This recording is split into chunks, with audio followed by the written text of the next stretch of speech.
I had a group of queer friends, and we'd walk up and down the streets of Soweto being as flamboyant as possible to create as much confusion as possible.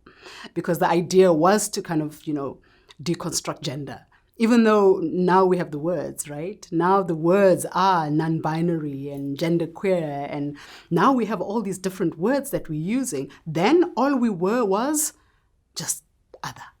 And this other was beautiful to me and to us. And so about 8, 10 of us would walk up and down the street and people would say, girls, no. Boys, what? No, those are boys. No, And that was the idea.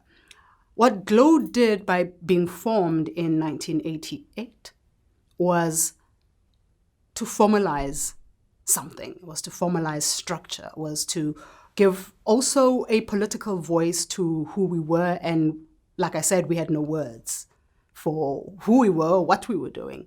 But all of a sudden, we were out and we were proud and we were gay and we were lesbian. Now words are being used, but in a more political context. And so now we're talking about human rights, we're talking about inclusion, we're talking about fighting against discrimination. And so that formalization is what actually created the sense of self-worth. And that's why I think GLOW as an organization, as a first of its kind, mushroomed and in fact went to other parts of Southern Africa and even further, where all of a sudden we're having branches in Botswana, a whole different country, and in Lesotho and in other places. And it was quite incredible at the time because we had formalized and given voice and structure to something that we didn't know we could before. The more out I became, the more I realized that I was safe. Here I am in the same townships where I have been threatened before, where I've had people coming at me, whether from religion or from tradition and culture and from all the different angles. And all of a sudden, I have become so spoken of and so big that people were afraid to touch me.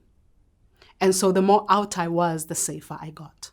And so that's when my position of power came into being, where I then realized how my otherness can be a source of power.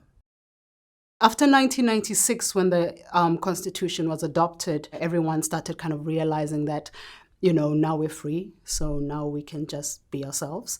I know for me personally, the idea was I realized that I kind of didn't have a career. All I was a lesbian activist. And I remember I kept saying, I don't lesbian for a living. And my grandmother would say, so what's life? What's going to happen now? You're free, but now what? And my passion having always been in media, I wouldn't say it was easy to get back to television and to directing because I'd spent over 10 years of my life so totally focused on the activism. But I then realized that although the power is with a megaphone or with a microphone in the hand, that I realized that I am reaching a lot more people when I'm behind the camera with the work that I do behind the scenes.